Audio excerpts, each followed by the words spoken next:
Bien, señora Blanca, regálenos un número del 1 al 10,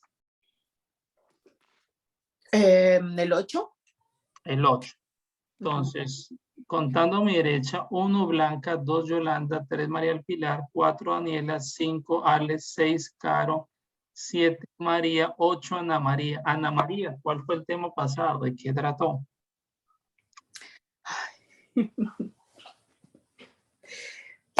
¿Quién como Dios? Ay, como Dios. Bueno, la clase pasada, no me acuerdo muy bien, sinceramente, pero estabas como explicando, bueno, algo que me quedó como un poquito a mí como sonando sinceramente en la cabeza fue cuando hablaste como cuando la iglesia estuvo metida como en el tema de, perdón si me equivoco, como en el tema de, aló, Sí, no, se escucha tranquilo. entrecortado. Yo lo estoy escuchando bien. Que la iglesia estuvo como con temas como políticos, o sea, que estuvo como implicada como en que como un poco acerca de que en la iglesia católica había como mucha, no, prefiero mejor no embarrarla, no estoy muy clara en la idea, pero sí estuve, pero no estoy muy clara sinceramente como en el tema, prefiero no decir mentiras. Tranquila, tranquila. ¿Quién le quiere colaborar? Bueno, ¿Quién le aquí quiere tengo, ayudar? Que no sean todos, que nomás sea una persona que le quiera colaborar.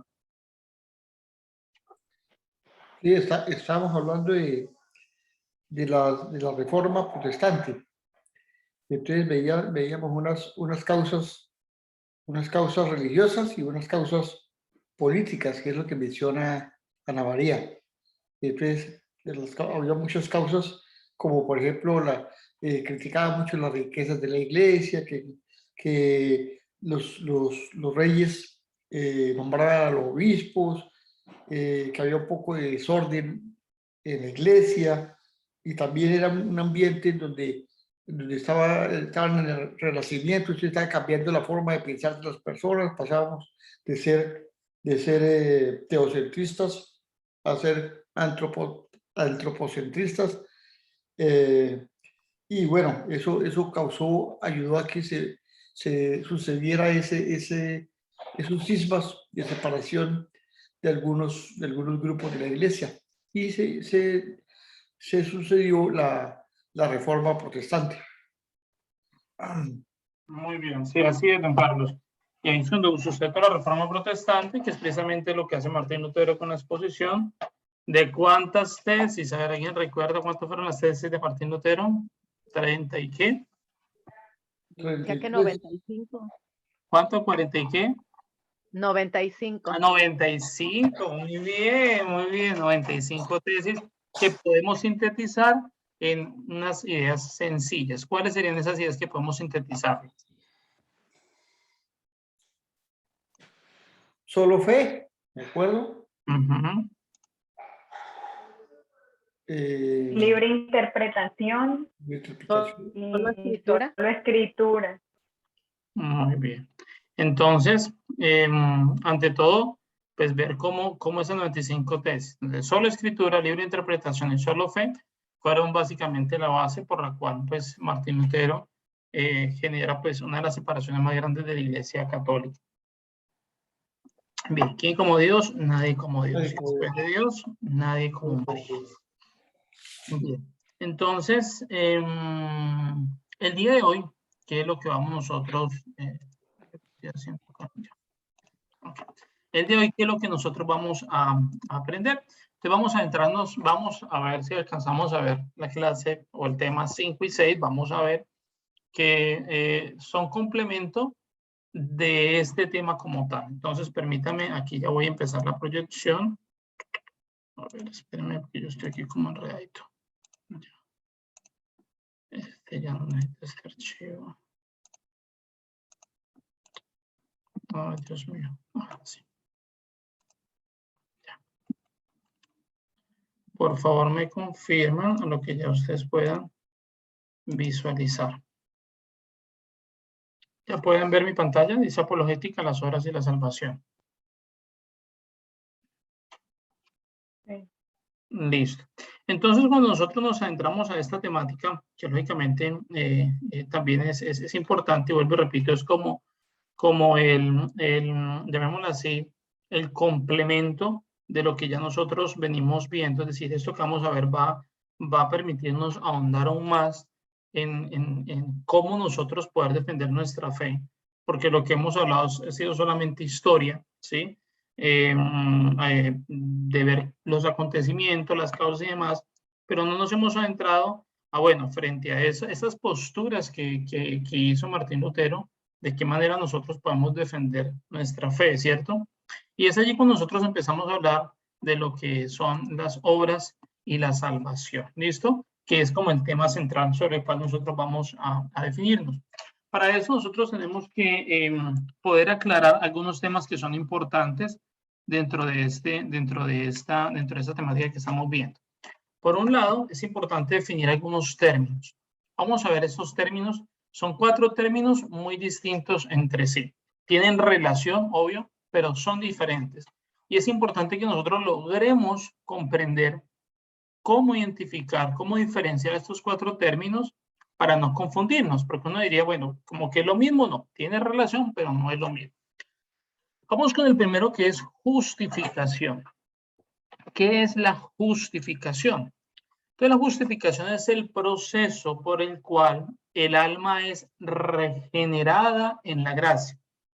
Eso no puede lograrse por medios o esfuerzos del hombre, ni por cumplimiento de la ley, pues es un don gratuito de Dios. Es decir, la justificación es la manera en que nuestra alma vuelve a renovarse de cara a Dios, ¿sí? Volvemos a regenerarnos, permítame utilizar ese término, ¿no? Nos regeneramos frente a Dios porque somos justificados. Cuando decimos somos justificados, como que pues alguien nos justifica, hay una justificación.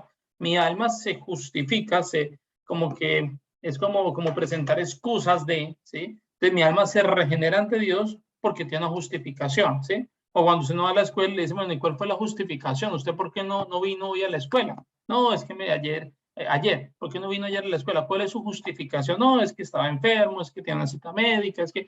Entonces tenemos algo que nos justifica, que ya nosotros sabemos que es lógicamente la muerte de Cristo, ¿listo? Entonces, esa es la justificación, es la renovación de mi alma, es regenerarse, como un renacer nuevamente de mi alma. ¿Qué es la gracia? La gracia es un don sobrenatural infundido por Dios en el alma. Óigase eso. Es un don sobrenatural que Dios ha infundido en el alma y que nos hace hijos y nos hace herederos del cielo. Quisiera tomar del compendio de Catecismo de la Iglesia Católica, que ustedes lo pueden descargar, en el numeral 7272, dice la pregunta siguiente. ¿Cuál era la condición originaria del hombre según el designio de Dios? En pocas palabras, pudiésemos plantear esta pregunta sin temor a equivocarme, es ¿cómo entender la gracia de Dios en el hombre desde el principio de la creación? ¿Qué es esto de la gracia de Dios? Si nosotros vamos a tomar el otro catecismo, estarían los numerales 374, 379 y 384. Pero del compendio es el numeral 72. Dice lo siguiente. Al crear al hombre y a la mujer, Dios les había dado una especial participación de vida divina. Fíjense eso. Una especial participación de vida divina. En un estado de santidad y justicia. Es decir, que estar en la gracia de Dios es participar de cierto modo, de cierta forma, de esa vida divina. Por eso cuando el ángel se le presenta a María y le dice, es que tú eres la llena de gracia, en pocas palabras le está diciendo, usted está llena completamente de Dios, de esa vida divina, ¿sí? En un estado de santidad, en un estado de santidad. Por eso cuando yo me confieso, yo tengo cierto grado de santidad. No soy un santo, obvio. Y tendré que ir a purgar también mis penas, ¿no? En caso de que yo me terminé de confesar y cumplir la penitencia y me morí, por ejemplo, ¿cierto? Pero ya empiezo a gozar de cierto estado de santidad. y justicia, ¿sí? Una justicia que hay ante mí. Mire lo que dice después. En este proyecto de Dios, ¿cuál proyecto? Pues de crear al hombre y a la mujer, el hombre no habría debido sufrir ni morir. Óigase eso. Es decir, que si el hombre realmente hubiera vivido en la gracia divina, no hubiese caído por el pecado de la tentación o de la desobediencia, porque ese es el pecado de la desobediencia, se dejó tentar en la desobediencia, el hombre, el ser humano, no sufriría ni moriría. Ese era el proyecto de Dios, ¿sí?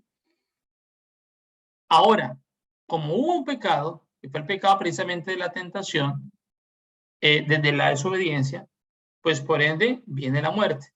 Pero recordemos que si yo muero en gracia de Dios, por ende yo no muero totalmente. Mi vida sigue, hablando de esa vida espiritual que es la verdadera vida, ¿no? Si yo no me voy a entender en algo, por favor me dice. ¿Alguien escribió en el chat algo? El 7.2. 7.2 del compendio. Ok. Y los numerales que acabo de poner aquí, Eva, son del Catecismo de la Iglesia Católica, San Juan Pablo II. Muy bien. Ok, continúo. Igualmente reinaba en el hombre una armonía perfecta consigo mismo, con el Creador, entre el hombre y mujer, así como entre la primera pareja y toda la creación.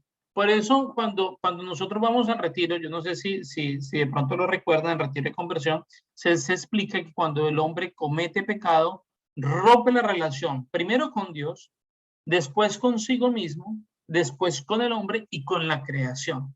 Por ende, vivir en la gracia de Dios es restablecer la relación que se tiene con Dios, conmigo mismo, con los demás hombres y con la misma creación. ¿Quién como Dios? Nadie como Dios.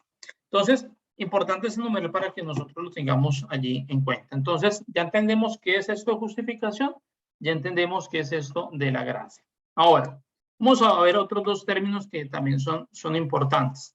Redención. Oiga, ¿qué es esto de la redención? Redención es el proceso por el cual Jesús nos compra. Somos comprados, se puede usar y así es, aparece en el magisterio. Jesús nos compra con su sangre, pagó por nuestros pecados, ¿sí? Nos compra a precio de sangre de las garras del diablo y nos trae a la vida trinitaria de Dios.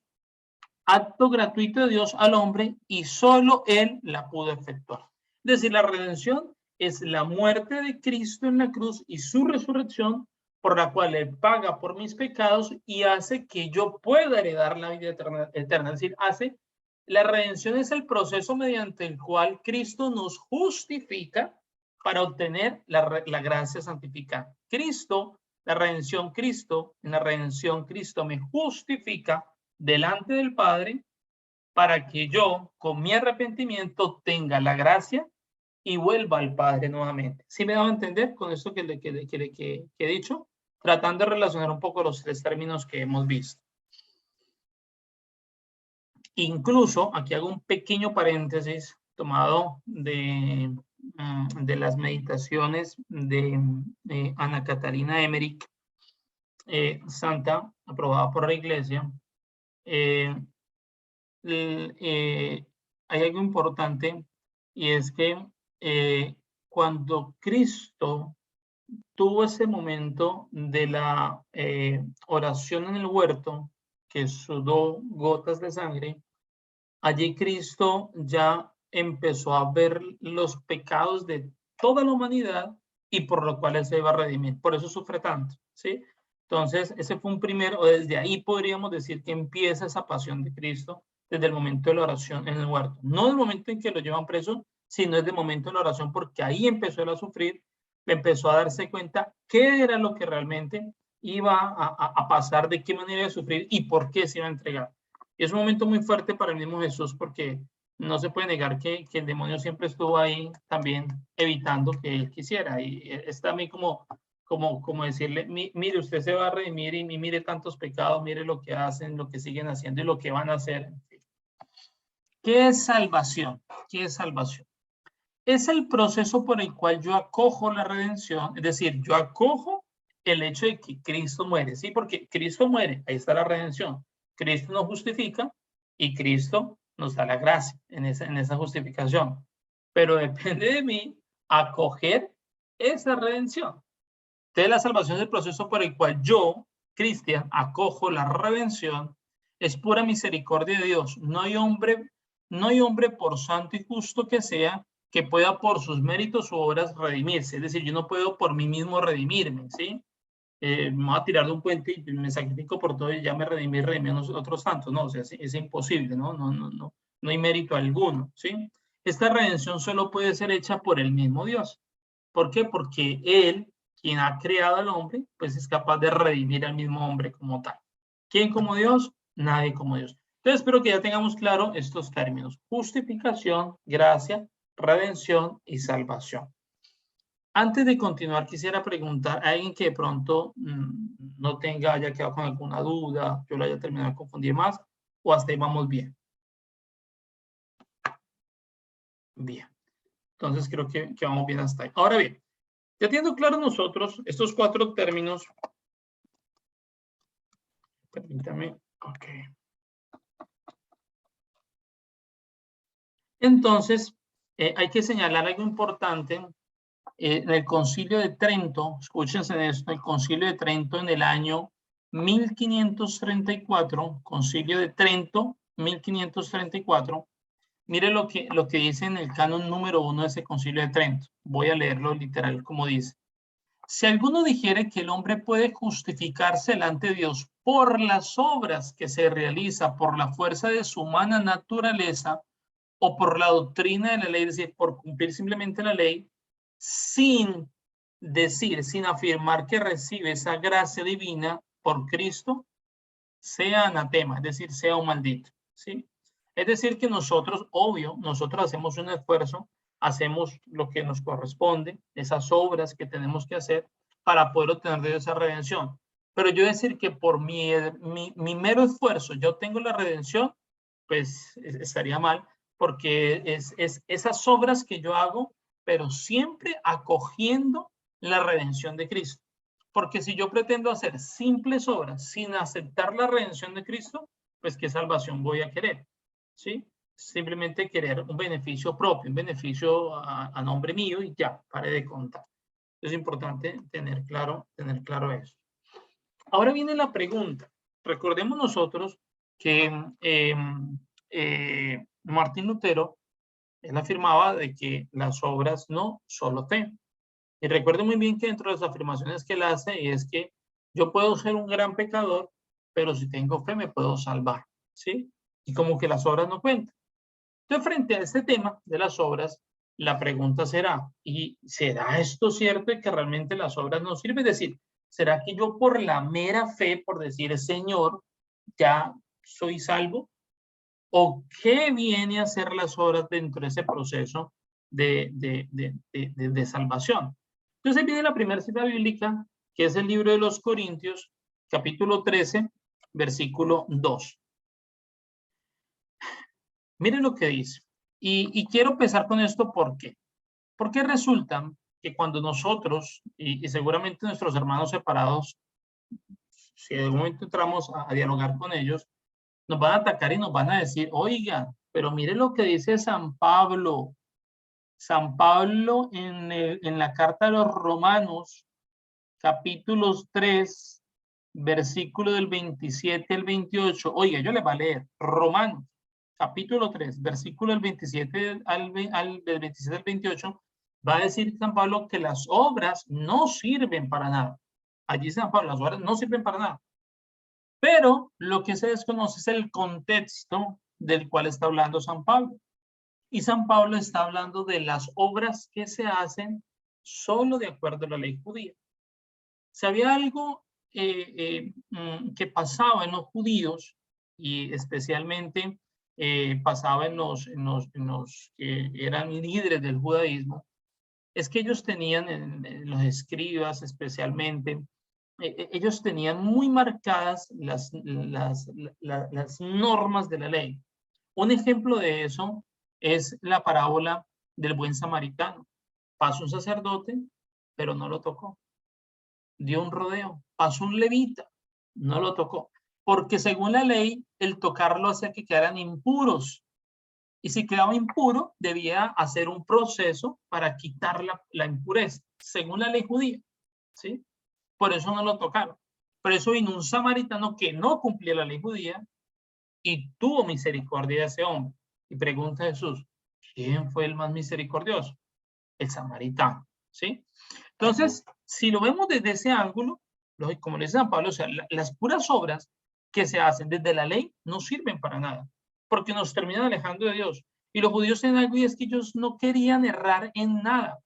Los escribas, los sumos sacerdotes solían tener pedazos de papiro pegados en sus trajes para recordar, más o menos eran 500 las reglas de la ley, para no equivocarse en ninguno. Y precisamente lo hacían para poder ellos decir que cumplían la ley. Pero es lo que va a cuestionar aquí San Pablo. Y dice, las obras, pero de esa ley judía no sirven para nada. Pero el mismo San Pablo que va a hablar de las obras. Entonces, ahí viene el primer pasaje bíblico que es 1 Corintios, capítulo 13, versículo 2. ¿Y qué va a decir 1 Corintios, capítulo 13, versículo 2? Precisamente aquí va a hablar de lo que es el himno a la caridad. Recuerden ustedes que aunque tengamos fe para mover montañas, si me falta la caridad, no soy nada. Es decir, que si yo comparo este pasaje bíblico, aunque tenga fe como para mover montañas, si me falta la caridad, no soy nada, yo aquí lo puedo confrontar con lo que está diciendo Martín Lutero. Martín Lutero me dice que con una sola fe me puedo redimir, pero mire lo que está diciendo San Pablo. Yo puedo tener una fe inmensa para mover montañas, pero si no tengo caridad, la caridad se expresa en las obras, no sirve de nada. Entonces ya con ese primer versículo ya queda desarmado esa teoría de que solo la fe me salva. Segundo pasaje bíblico. Gálatas capítulo 5, versículo 4.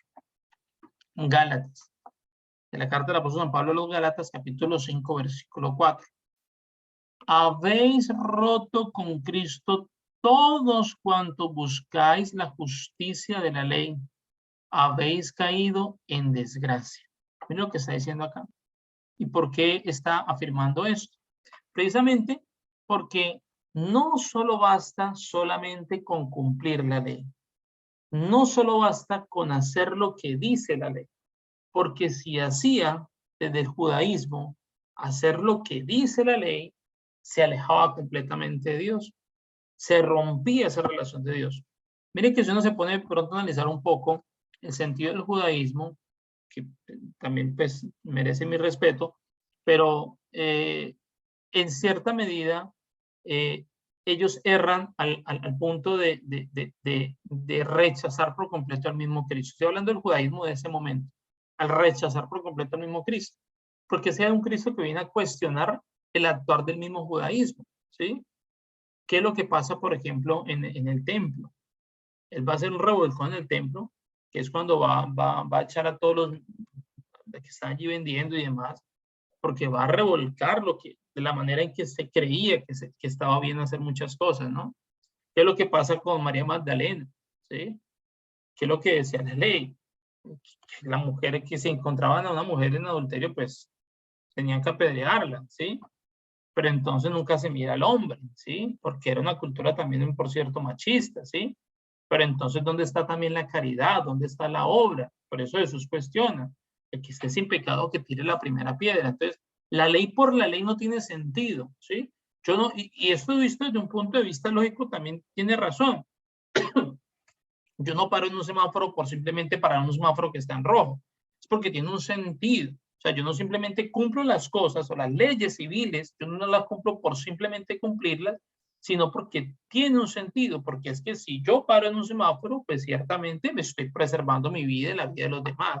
Entonces, las leyes están no para cumplirse por sí mismas, que era el problema del judaísmo, sino porque tienen un sentido y ese sentido era el que se había perdido. Por eso es que Cristo viene a reformar la base del judaísmo, que es la ley, los profetas y el templo. ¿Quién como Dios? Nadie como Dios. Entonces el hombre puede perder la gracia si se rige solo por la ley, puede perder su salvación. La fe siempre va acompañada con las obras. Aquí hay otro pasaje bíblico que es Mateo 25, del 31 al 46. Mateo capítulo 25, del 31 al 46. Y cuando el Hijo del Hombre, bueno, pues voy a leerlo todo. Y cuando el Hijo del Hombre venga en su gloria y todos los santos ángeles con él, entonces se sentará sobre el trono en su gloria y serán reunidas delante de él toda la gente, se apartará uno de otros como aparta el pastor de las ovejas de los cabritos y pondrá las ovejas a la derecha y los cabritos a la izquierda. Entonces el rey dirá a todos los que están a la derecha, oiga, escuche, aquí, importante, venid, versículo 34, venid, benditos de mi Padre, herederos del reino preparado para vosotros. Es decir, vengan aquí los que se van a salvar. Pocas palabras. Porque, ahí no va a hablar de fe, escuchen, porque tuve hambre y me diste de comer. Tuve sed y me diste de beber. Fui huésped y me recogiste. Desnudo y me cubriste. Enfermo y me visitaste. Estuve en la cárcel y viniste a mí. ¿De qué está hablando? De obras. ¿Y quiénes van a obtener la salvación? Los que hacen esas obras. Allí no está hablando de fe, está hablando de obras. Obvio, la fe es importante, porque por la fe yo acojo. Tiene un sentido a Cristo. Pero fíjese que son las obras las que me llevan, unidas a la fe, precisamente la salvación. Y dice más adelante en el versículo 40. Y respondió el rey, les dirá, en verdad os digo que cuando le hiciste a uno de estos mis pequeños, a mí me lo hiciste. ¿Quién como Dios? Nadie como Dios. Entonces, mire que es importante. Y dice, a la izquierda, apartaos de mí, malditos. Versículo 41. Dice el 42. Porque tuve hambre y no me diste de comer, sed y no me diste de beber. Es decir, que los que no hagan las obras no tendrán la salvación. Aquí está más que claro. ¿Sí? Cuando no lo hiciste con uno de estos pequeños, dejaste de hacerlo conmigo. Entonces, yo creo que ahí el Señor está siendo bastante claro de que las obras realmente sí importan. Santiago, el apóstol Santiago, es claro y más adelante lo vamos a ver cuando habla de la importancia de la fe en relación con las obras, no una fe completamente suelta. ¿Quién como Dios? Nadie como Dios. Bien, hasta ahí. ¿Vamos bien? Hasta ahí vamos bien, creo que sí. Bueno, permítame acá. Bueno, listo, continuamos. Siguiente pasaje bíblico. Mateo capítulo 16 del 24 al 27. Miren lo que dice. Jesús dijo a sus discípulos, versículo 25, porque quien quiera salvar su vida, la perderá.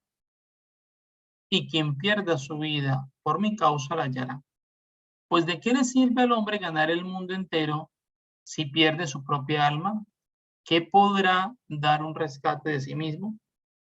Sepan que el Hijo del Hombre vendrá en su gloria, en la gloria de su Padre, con sus ángeles, y entonces pagará cada uno conforme a sus obras. Conforme a sus obras. Es decir, que las obras sí importan. Martín Lutero dice, las obras no importan. Martín Lutero que decía, yo puedo pecar, pero si creo, me salvo.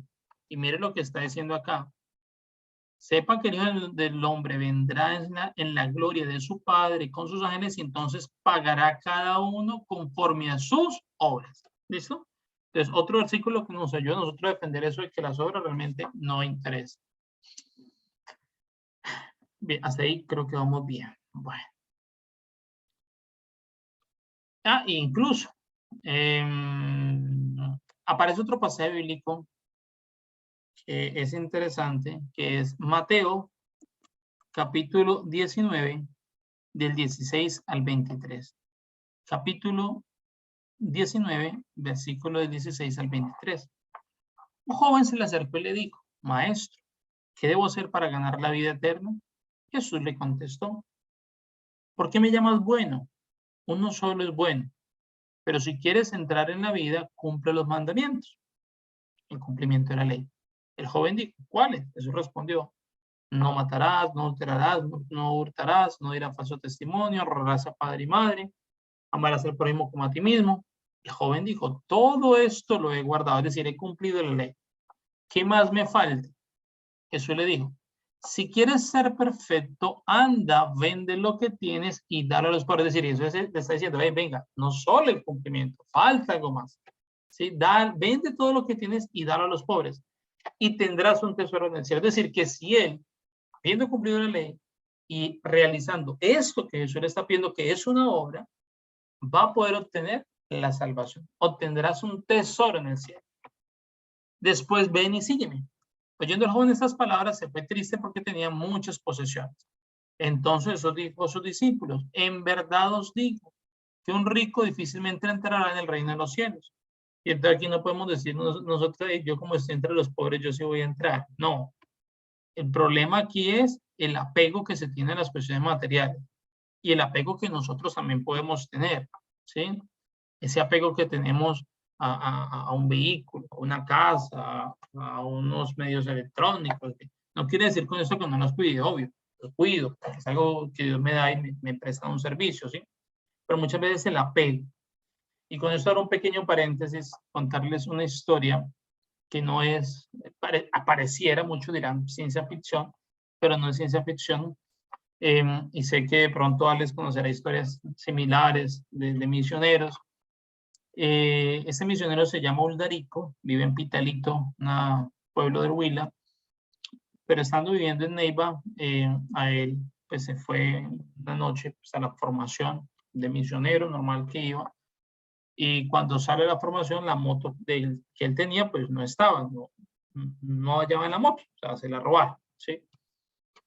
Él dice que él no, o sea, él llegó, las palabras de él fueron, dice, yo recuerdo muchos que las palabras mías fueron estas, virgencita, usted se dejó robar. Eso fue lo que él dijo. Yo, virgencita, usted se dejó robar. Porque la moto no era mía, sino que era suya, porque ya era consagrado. Entonces le dijo, virgencita, usted se dejó robar. Y él pues fue, puso el denuncio y todo lo normal que debería hacer el día siguiente, porque eso fue en la noche.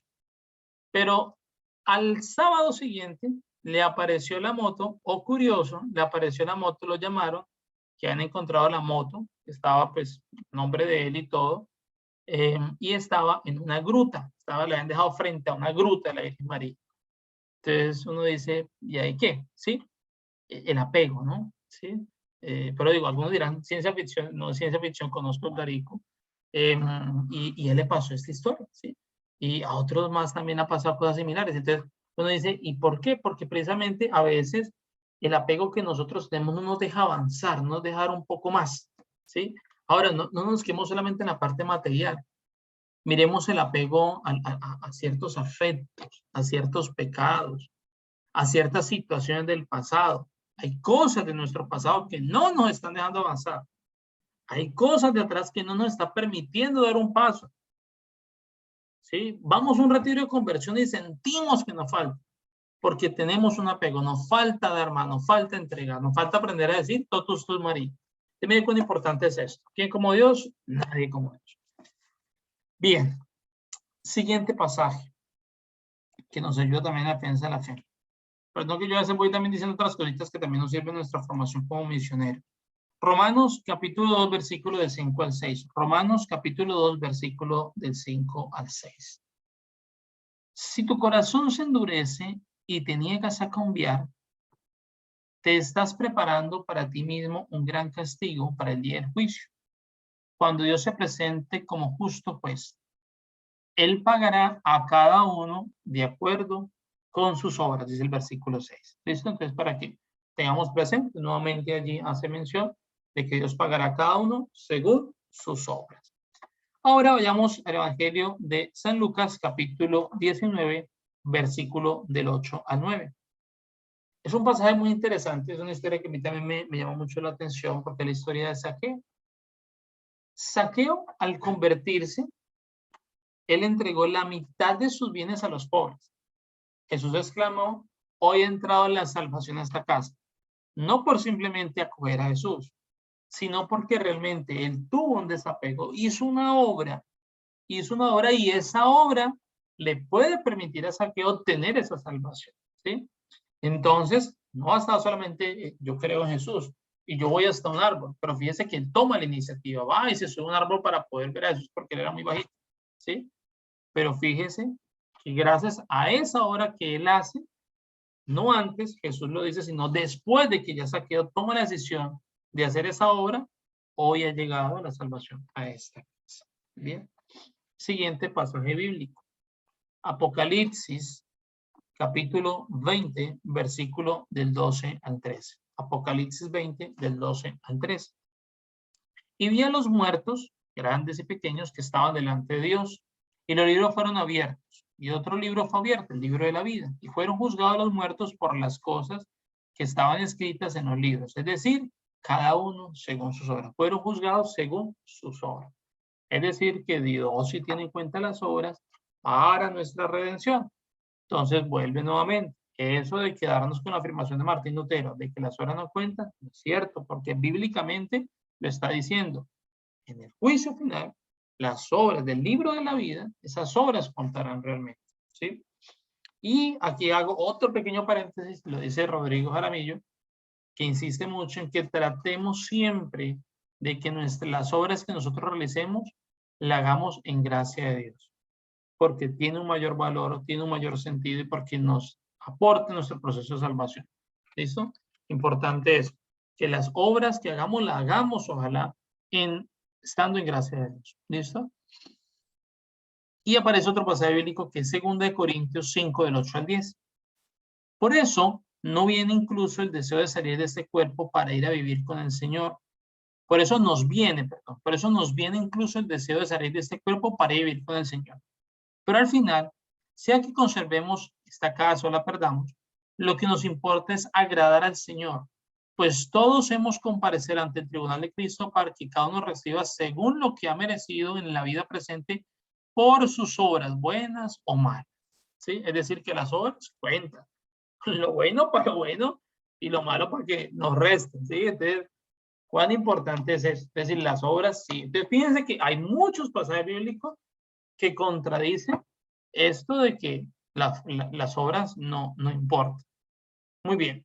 Y quiero cerrar estas citas bíblicas con la que consideramos como la más central, que es la de Santiago, capítulo 2, versículo del 14 al 26. Dice lo siguiente: hermanos, si uno dice que tiene fe, pero no tiene obras, ¿de qué le sirve? ¿Acaso lo salvará esa fe? Si un hermano o una hermana no tiene con qué vestirse ni qué comer, y ustedes le dicen que les vaya bien, caliéntense y aliméntense sin darle lo necesario para el cuerpo, ¿de qué les sirve? Lo mismo ocurre con la fe. Si no produce obras, está muerta. Y sería fácil decirle al otro: tú tienes fe, pero yo tengo obras. Muéstrame tu fe sin obras y yo te mostraré mi fe a través de las obras. ¿Tú crees que hay un solo Dios? Pues muy bien. También los demonios lo creen y tiemblan. Óiganse esto.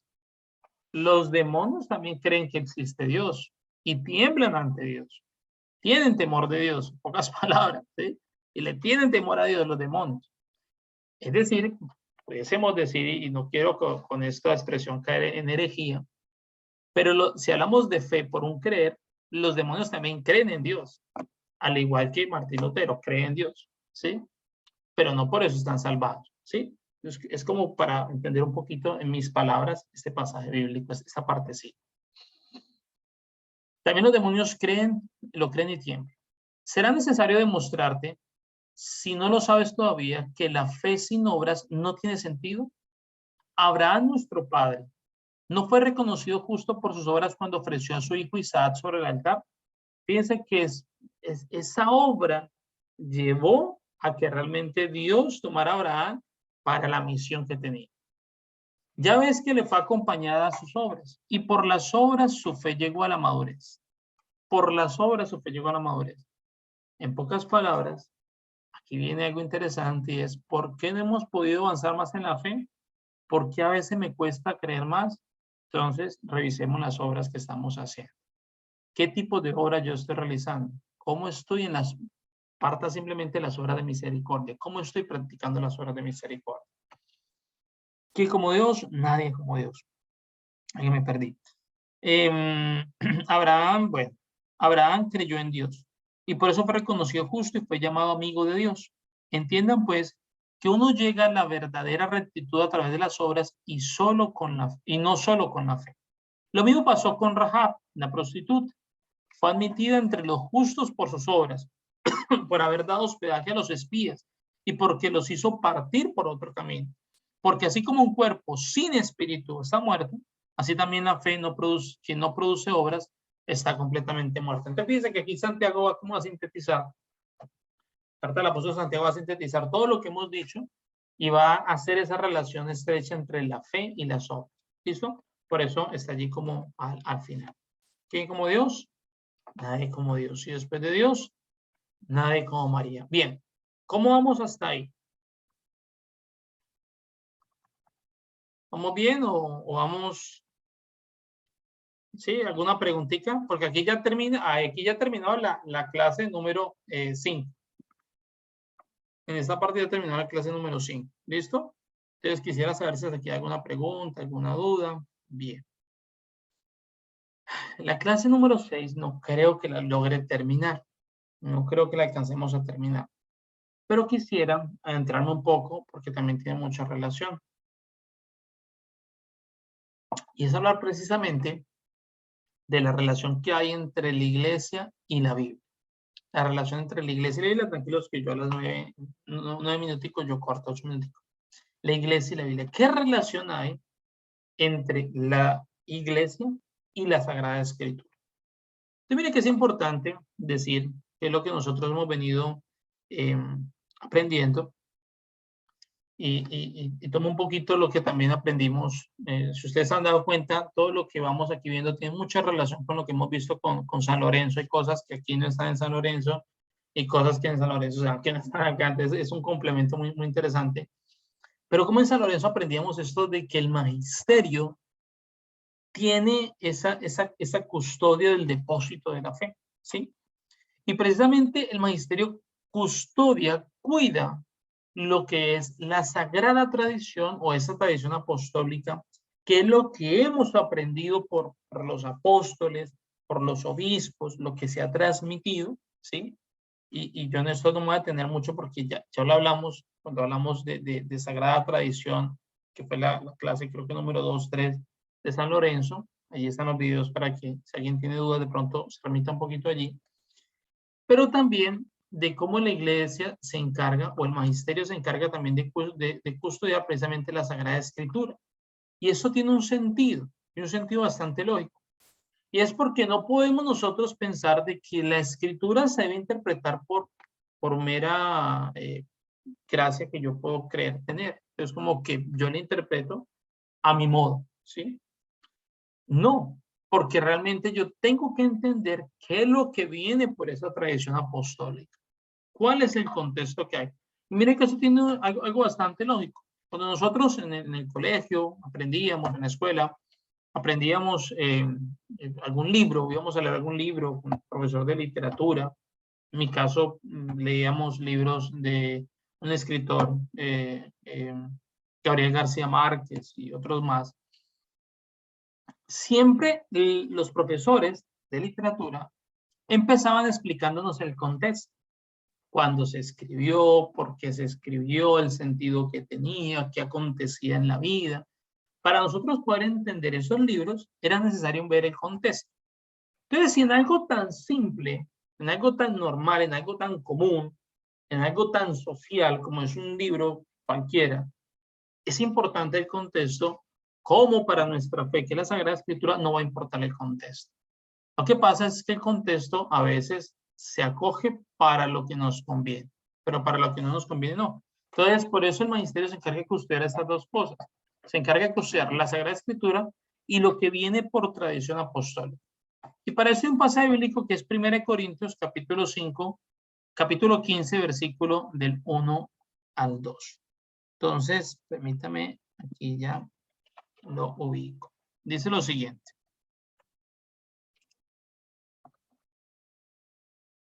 Aquí está. Hermanos, les recuerdo la buena nueva que les prediqué y que ustedes recibieron y en la que perseveran firmes.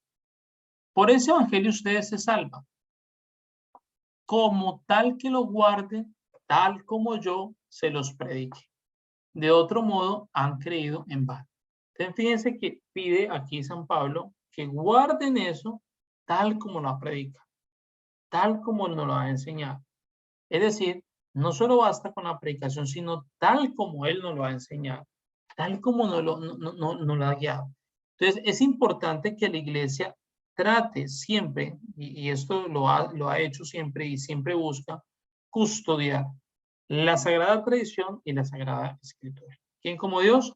Nadie como Dios. Entonces, si Cristo es Dios, entonces tenemos que aceptar lógicamente sus enseñanzas, ¿sí? Eso es lógico. Pero no las aceptamos simplemente porque es Dios, sino porque nosotros también tenemos y queremos entender las enseñanzas del mismo Dios. Y por ende, una forma de nosotros tratar de aprender o de comprender las enseñanzas del mismo Dios, pues es buscando una explicación. Y qué mejor que recurrir a una fuente que ojalá sea sensata, que ojalá tenga mucho conocimiento y que tenga una historia para poder entenderlo, ¿sí?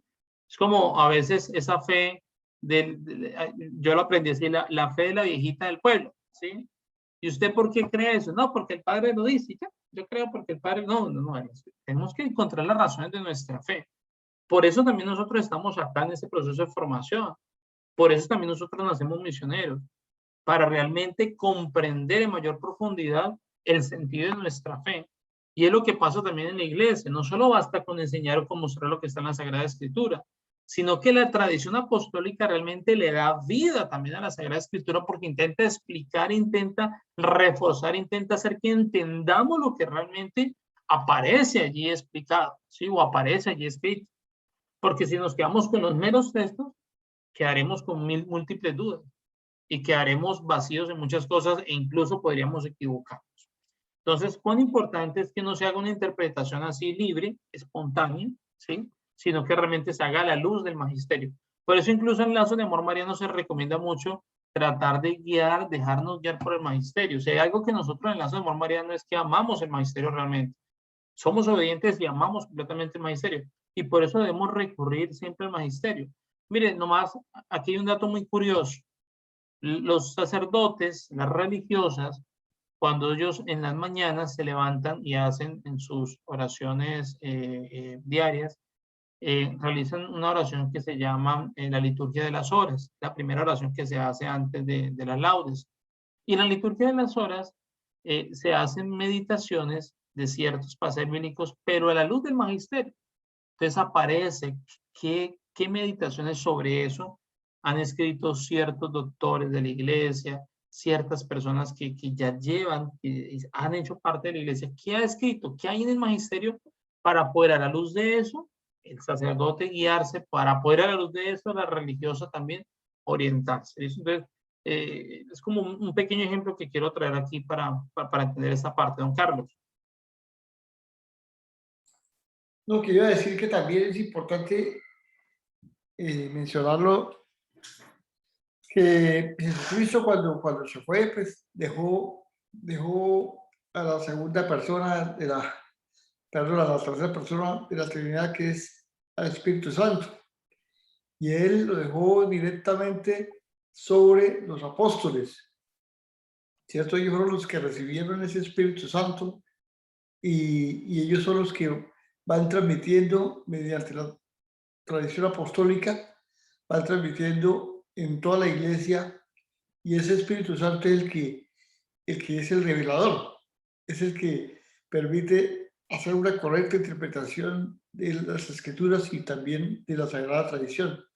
Entonces, por eso es que en la iglesia, en nuestra iglesia, estamos seguros de que lo que estamos aprendiendo es lo que es correcto, porque es inspirado por el Espíritu Santo directamente.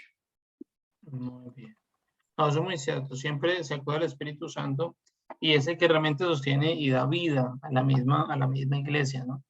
Entonces, siempre, por eso nosotros en Lazos tenemos ese bonito hábito de siempre implorar la presencia del Espíritu Santo, porque es el que realmente nos ayuda a entender y a comprender todo esto.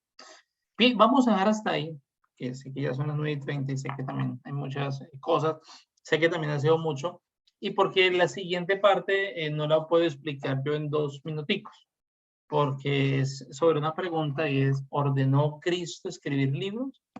O sea, Cristo les mandó a los apóstoles a escribir, y si sí o no, y si sí, ¿cómo? ¿Dónde está? Y si no, entonces, ¿por qué lo escribieron? Entonces, no quiero como quedarme allí cortico, sino para poder profundizar un poco más. Entonces, con la gracia de Dios, iremos a reforzarlo más adelante. Solamente, ok, permíteme aquí para la grabación.